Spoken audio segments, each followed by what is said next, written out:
The English National Point Prevalence Survey found that approximately 6.4% of patients, hospital patients, had healthcare-associated infection, and of these, around 16% were surgical site infections. These infections can lead to extended illness and costs to the health service, but fortunately, a proportion of these are preventable. The NICE quality standards for surgical site infection translate the evidence base on infection prevention into practical steps, including hair removal, antimicrobial prophylaxis, maintaining normothermia, and the seventh one, surveillance of SSI, including post-discharge surveillance and feedback of results.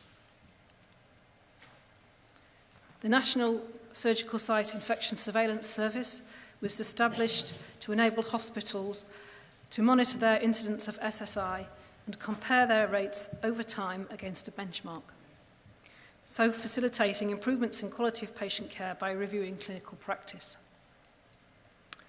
Currently, over 400 hospitals are registered with us for surveillance. For the NHS, it's mandatory to carry out at least one period of surveillance in one orthopaedic category in the financial year. And for the independent sector, the recent Competition and Markets Authority order requires publication of SSI rates, and initially this is going to focus on orthopaedic results. So participation in our surveillance has been increasing steadily over recent years, and you can see in the red line that in the last financial year, over 180,000 records were submitted. Surveillance involves all hospitals applying the same methodology consistently in order to be able to make comparisons with the benchmark and themselves over time. So with this in mind, we have developed our surveillance protocol, which lists all the surveillance methodology. Standardized clinical definitions for SSI, which are based on those produced by the Centers for Disease Control in Atlanta. SSI are categorized as superficial incisional, deep incisional, or organ space infections. Surveillance is carried out for specified 3-month periods and for all patients within the selected surgical category. Patients are then systematically monitored prospectively for SSI within 30 days of surgery if there's no implant, and for deep and organ space infections for 1 year if there is an implant. Surveillance is targeted at related categories of surgical procedure, and the starred categories are those that are mandatory for the NHS. In the drive for continuous quality improvement, local surveillance priorities beyond the mandatory will influence the selection of other surgical categories and also commissioners. Many hospitals undertake continuous surveillance all year round and include a range of the voluntary categories as well. Sorry, we've had a problem there with the layout. Hospitals, as part of the surveillance methodology, hospitals carry out prospective surveillance to identify inpatients who have SSI and to identify patients readmitted with SSI. We also recommend voluntary systematic post-discharge reporting. And the first approach to this is systematic post-discharge reporting by hospital healthcare professionals in outpatient settings. This is applied systematically to all the patients, and their SSI status is recorded. However, this can prove expensive if there aren't already existing arrangements for outpatient clinics or hospital bridging teams. And so hospitals can still do ad hoc reporting of SSI identified in outpatients or A&E if they don't have the resources for systematic surveillance. The second approach, which is perhaps simpler to administer, is the patient post-discharge wound healing questionnaire.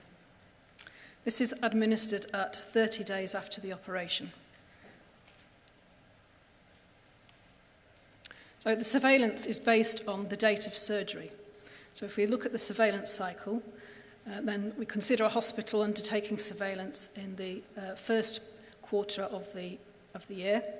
Then all operations occurring between the 1st of January and the 31st of March are included in the surveillance for a particular surgical category. The patients are then followed up for 30 days or a year if it's an implant. And the deadline for submission of all the data is the 30th of June.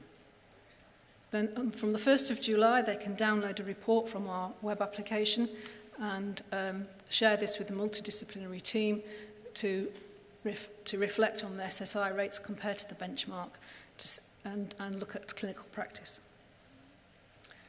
At that point, we analyse the data to identify outliers, and we send hospitals who are outliers an alert notice.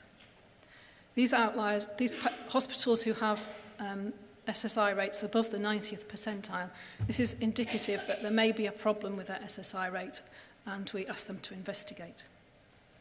Having investigated, if the hospital continues to have concerns, then we can offer additional support through in-depth analyses and site visits to hospitals. As well as the infrastructure, the reports and the outliers, we also offer additional support for hospitals.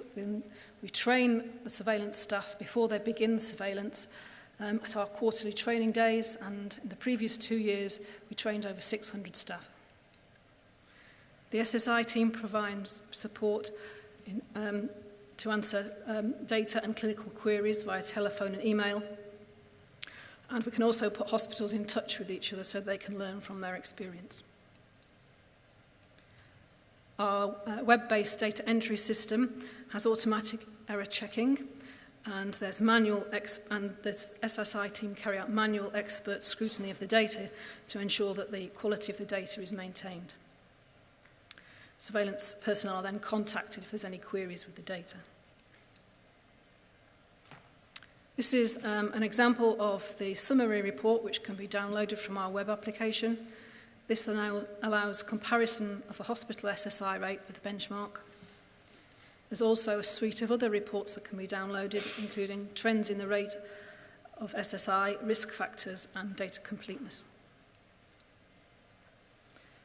This is an example of a hospital, and in this for the particular year, they were high outliers for hip and knee replacement surgery when they were carried out the surveillance. They then implemented a series of measures, including alternative dressings, the use of laminar flow in the theatre, and the timing of antimicrobial prophylaxis. And the following year, they reduced their surgical site infection rate such that they were no longer outliers. So this was a success story for this hospital. In the next series of graphs, I'm going to show time to infection in green and length of stay in red. So the first chart is for large bowel surgery, and here the median length of stay is roughly 8 days. And you can see that many of the infections were identified while the patient was probably still in hospital. If we look at hip and knee surveillance, then the typical length of stay is 4 days, and in this case, the peak of infection tends to be after many of the patients have been discharged. For breast surgery, the typical length of stay is only 1 day, so almost all the patients will be discharged before the infection occurs. So this means that additional post-discharge surveillance in outpatient settings or using the post-discharge questionnaire is important to get a better estimate of the infection rate. And it's particularly important for those surgical categories with a short length of stay.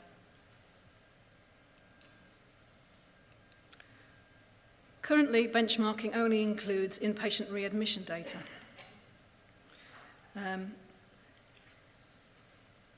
And post-discharge surveillance is useful locally to monitor infection rates over time. Benchmarking of the additional post-discharge data in the future would require comprehensive follow-up of all the patients. Each year we analyse the data that's submitted to us and produce an annual report. This is a figure taken from the annual report last year, which shows the key microorganisms reported as causing inpatient SSI for a range of surgical categories. In blue, you can see Staphylococcus aureus, and that's been declining in recent years, and that's largely due to the decline in MRSA, which is the orange dotted line. However, there has been an increasing trend in Enterobacteriaceae in the red. We also use the data to look at risk factors for SSI, and this is data on obesity. And the grey bars show the number of operations, and the red line is the SSI rate. So for hip and knee replacement, the SSI rate is higher for those patients with a BMI greater than 30 than it is for those with a healthy BMI. This relationship between obesity and SSI is more pronounced with caesarean section. You can see there's an increasing in SSI for each continuous increase in BMI category. Future developments. One of the things we're doing is to redevelop our web application. So as well as having a smarter look, it should also have improved functionality. What about including post-discharge surveillance for benchmarking? Our research has found that hospital staff don't always want to carry out post-discharge surveillance because they don't have the resources and find it time-consuming. Also, the patients who generally given their post-discharge questionnaire in their discharge pack have a tendency to lose or forget the post-discharge questionnaire before they should complete it at 30 days. So, before we can carry out benchmarking, we need to increase the rate of completion of the post-discharge questionnaire and its use by hospitals. So, with this in mind, we're in the early stages of developing an electronic patient questionnaire with the aim of increasing returns and reducing the workload for staff. We've been working in partnership with a number of hospitals to identify the user needs for administration of an electronic questionnaire. And we've also been working with these hospitals to survey patients to find out their opinions. So, we asked 100 patients. Well, actually, no, we didn't. We asked 78, and we got 76 responses. And we asked them what was their preference. Would they prefer to complete the questionnaire by a secure website or by the usual paper method sent back by post or answered over the phone? And just over 50% were in favour of the secure website. However, inevitably, there was an age-related response to this question. So if you look at those in their 70s and 80s, a majority were in favour of the paper post-discharge questionnaire. The reasons for this was because they didn't have the equipment, the internet available, or they were unfamiliar with that newfangled internet, as one patient said. However, over 30% of those in their 80s were happy to use a secure website. On the other hand, the younger patients, their attitude was like, why would I want to go to the postbox when I can use my phone? So, we're optimistic that there's an appetite for an electronic post-discharge questionnaire, and hopefully in the future this will increase the uptake and the response rate. So in summary, a certain proportion of SSI are preventable. Standardised methods provide comparable data between hospitals, and benchmarking is effective in identifying real or potential problems. Feedback of SI rates to the multidisciplinary team prompts action to reduce infection. But also don't forget to feedback good news so everybody understands what's been achieved. Outlier alerts are intended as triggers for investigation of any problem related to methodology or clinical care. And the SSI-SS service provides support to enable hospitals to carry out their surveillance effectively. Post-discharge surveillance provides data on SSI identified after discharge. They're treated in the community or outpatient settings. And the electronic PDQ aims to reduce surveillance workload and increase patient completion rates, potentially enabling benchmarking in the future. I'd like to thank the surveillance staff, microbiologists and clinicians from across England for their continuing contribution to the National Surgical Site Infection Surveillance Service, and also like to thank my colleagues in the SSI team. Thank you.